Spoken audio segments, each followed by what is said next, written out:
This is Kevin McPeak continuing the Leadership in Technology series, discussing the precautionary principle.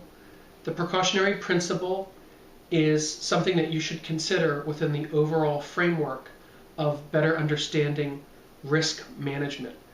Precautionary principle basically means that when undertaking a scientific or technology-related activity, the burden of proof is on the originator of the activity with regard to understanding or trying to perform an assessment of how that technical activity will impact society, personnel within the organization or external to the organization, or the physical environment. If the technological action has a suspected risk of causing harm, then the burden of proof falls on the organization or the individual conducting the activity to thoroughly analyze and understand that and develop mitigating strategies, or perhaps not to undertake the activity at all.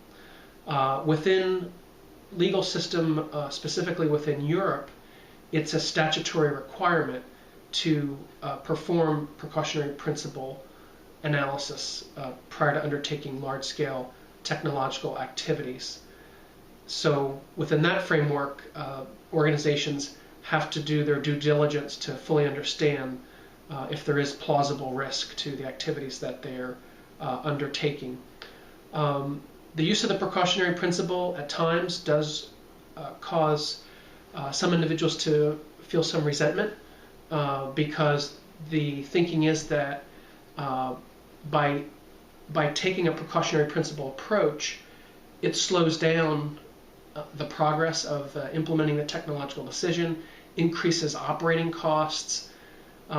However, a well thought out study and rigorous planning should help to offset this, because the cost of doing something wrong in terms of damage to reputation, damage, even more importantly, damage to people or the environment, as well as future litigation, far outweighs the initial cost of doing a precautionary principle type of assessment.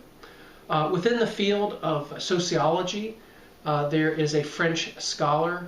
He is a sociologist and an engineer by training named Michel Calonne.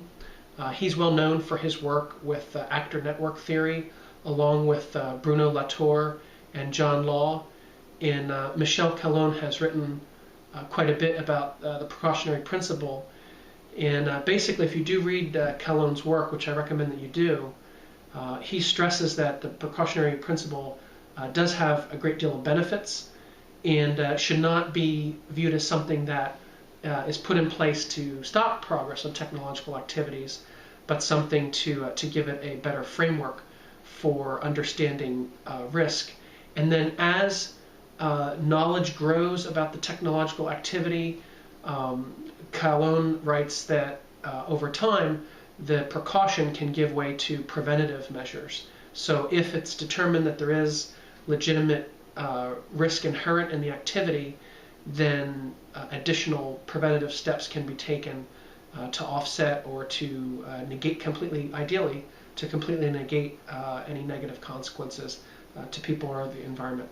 I hope this information is useful in better understanding the precautionary principle.